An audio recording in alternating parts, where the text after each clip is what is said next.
La Normandie se découvre.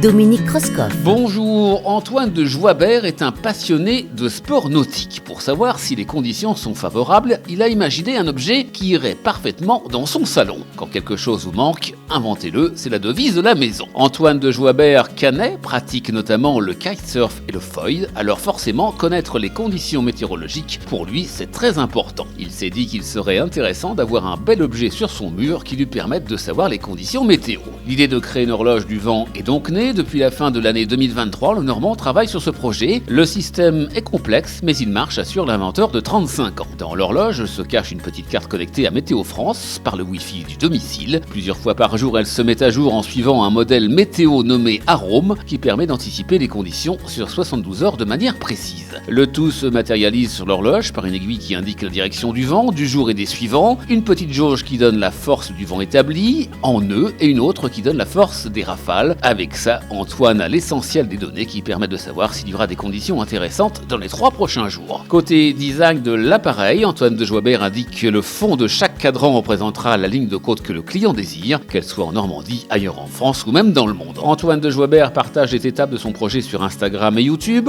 Expérimenté dans la gestion de projet, l'inventeur est un autodidacte. L'équipe travaille en ce moment sur un prototype avec l'ambition de commercialiser l'objet courant 2026. L'objet utile pour le sport nautique mais aussi le parapente ou encore l'ULM ou le cyclisme devrait coûter aux alentours de 150 €. À bientôt et bonne découverte.